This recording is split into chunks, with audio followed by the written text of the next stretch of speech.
My name is Dr. Anthony Levatino. I'm a practicing obstetrician-gynecologist, and I've performed over 1,200 abortions. Today I'm going to describe a third trimester induced abortion, which is performed at 25 weeks to term. At this point, the baby is almost fully developed and viable, meaning he or she could survive outside the womb if the mother were to go into labor prematurely. Because the baby is so large and developed, this procedure takes 3 or 4 days to complete. On day 1, the abortionist uses a large needle to inject a drug called digoxin.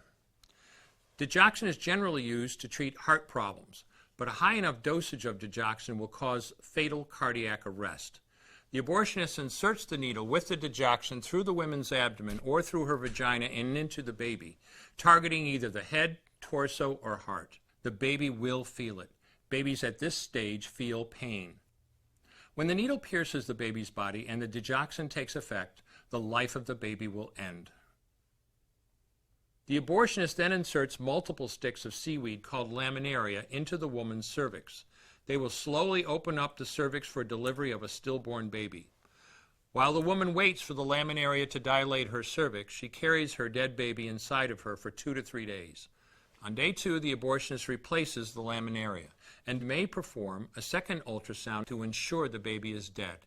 If the child is still alive, he administers another lethal dose of digoxin.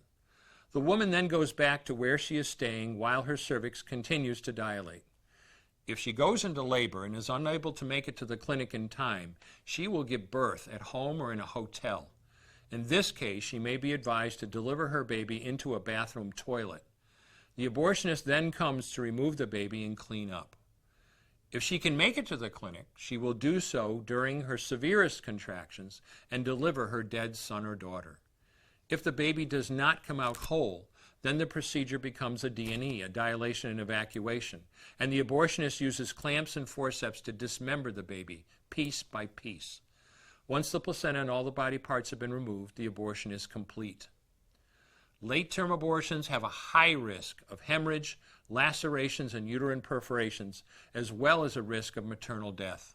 Future pregnancies are also at a greater risk for loss or premature delivery due to abortion-related trauma and injury to the cervix. As I mentioned at the beginning, I'm Dr. Anthony Levatino, and in the early part of my career as an OBGYN, I performed over 1,200 abortions. One day, after completing one of those abortions, I looked at the remains of a preborn child whose life I had ended, and all I could see was someone's son or daughter. I came to realize that killing a baby at any stage of pregnancy for any reason is wrong.